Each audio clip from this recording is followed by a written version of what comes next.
Labdien! Esmu certificēta fizioterapeite Elīna Īviņa, un šajā video mēs demonstrēsim vingrinājumus, kas ir izstrādāti neirodeģeneratīvo slimību attīstības mazināšanai.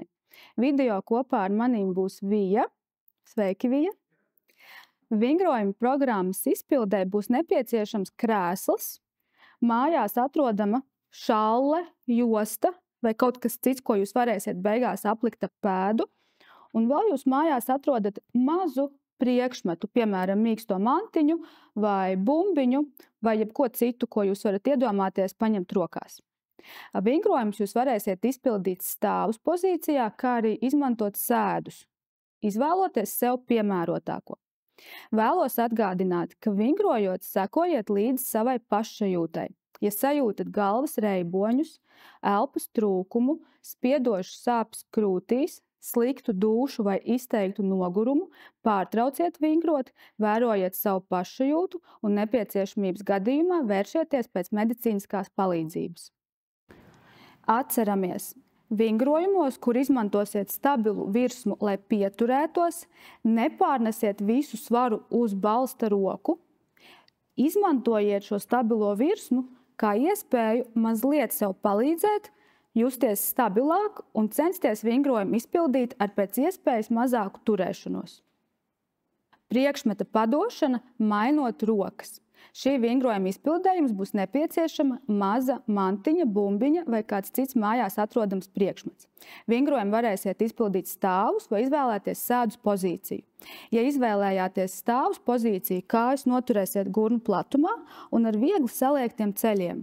Savukārt, arī sēdus pozīcijā, tāpat kā stāvus pozīcijā, vienmēr padomāsiet, ka mugura ir taisna un skatiens ir vērsts uz priekšu. Paņemsim bumbiņu labajā rokā, un kustība būs šāda. Ieelpas laikā abas rokas celsim uz augšu, samainīsim bumbu otrai rokai un izelpā caur muguru atdosim atpakaļ labajai. Ieelpā celsim rokas uz augšu, izelpā padosim aiz muguras atpakaļ labai rokai. Izpildīsim vingrojumu 5 reizes uz katru pusi. Šī vingrojuma mērķis ir uzlabot kustību amplitūdu plecu joslā. Ja jūs jūtat, ka ceļot rokas virs galvas ir asas sāpes pleca locītavā vai diskomforts, jūs priekšmetu varat arī padot sev vairāk priekšā, neceļot rokas virs galvas. Soļošana ar koordināciju. Arī šī vingrojuma izpildē jūs varat izvēlēties sev piemērotāko opciju, vai nu stāvus vai sēdus.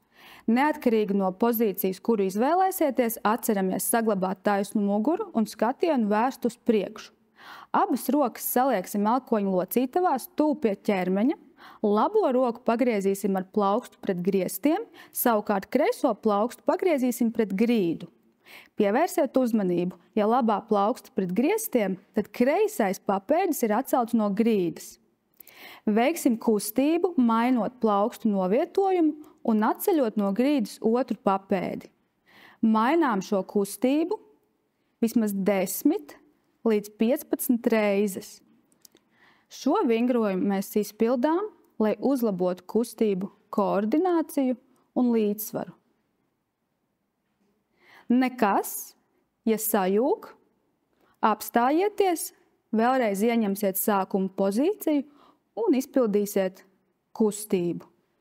Pildot vingrinājumu, atceramies neaizturēt elpu, bet brīvi elpot. Izklupiens. Nākamā vingrojuma izpildīšanai es aicināšu piecelties jūsu stāvus, ja iepriekš izvēlējāties vingrojums izpildīt sēdus pozīcijā. Taču pārliecināties, ka blakus ir stabila virsma, pie kuras jūs varēsiet pieturēties. Tātad sāksim kustību. Rādīšu bez turēšanās. Kājas novietosiet gurnu platumā, ar kreiso kāju spērsiet soli uz priekšu, pārliecinoties, ka starp abām kājām paliek gurnu attālums. Ja turēsieties, tad ar vienu roku turamies, bet ar otru novietojam roku uz gurna. Kustība būs ieelpā saliekt abas kājas ceļu locītavās, labās pēdas papēdas atceļas no grīdas un izelpā abas kājas iztaisnot.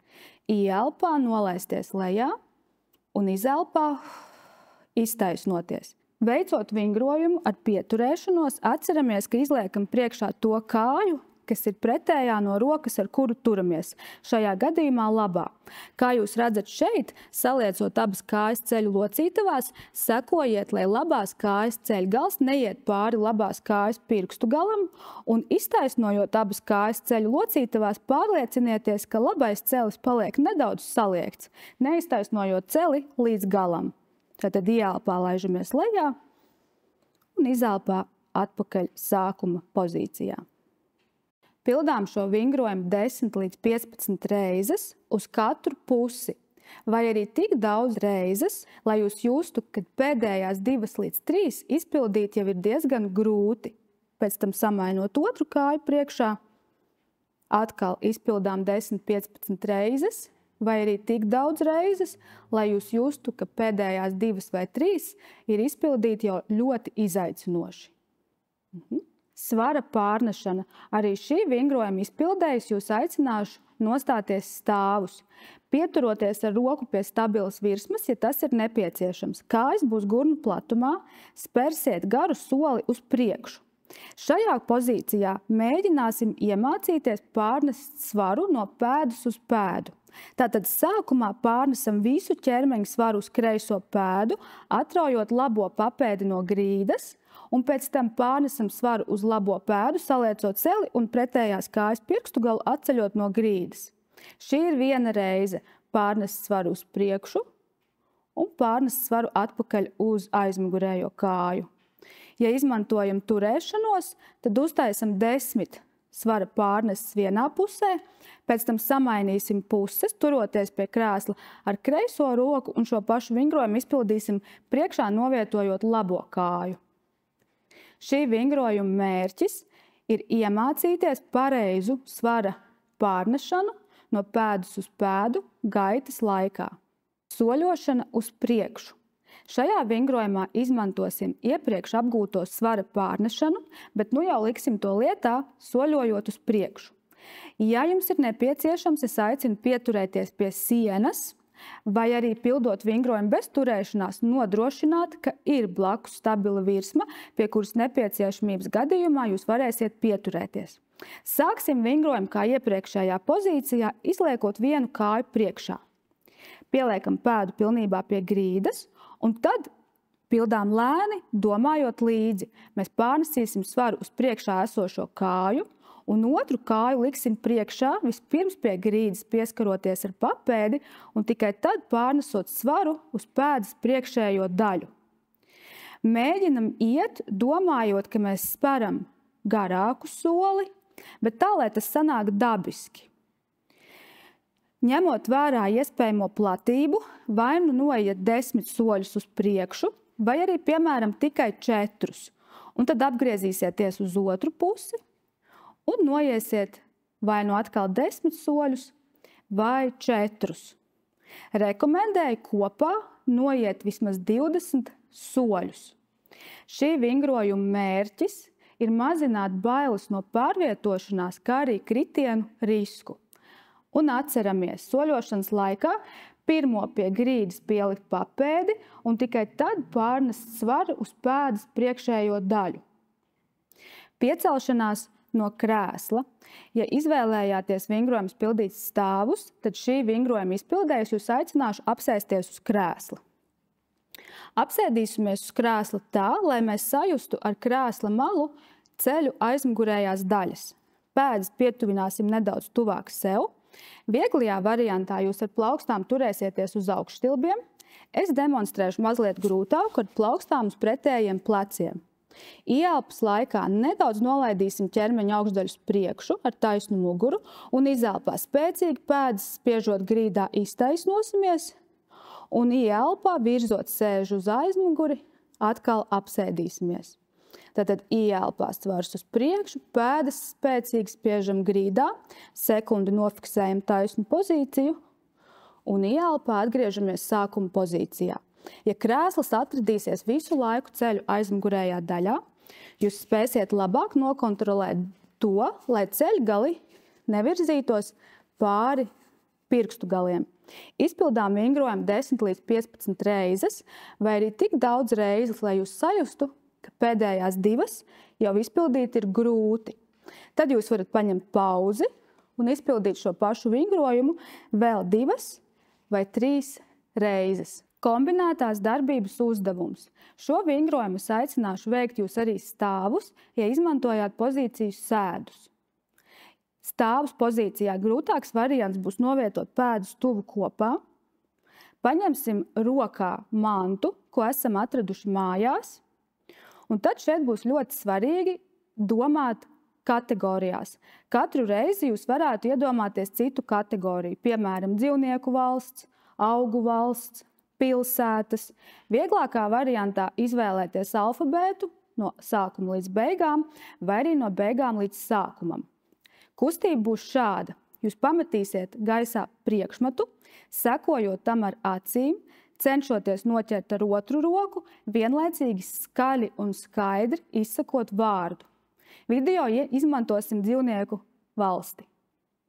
Suns, kaķis, pele, žirafe un tā tālāk. Es aicinu jūs mēģināt izrunāt vismaz 10 vārdus.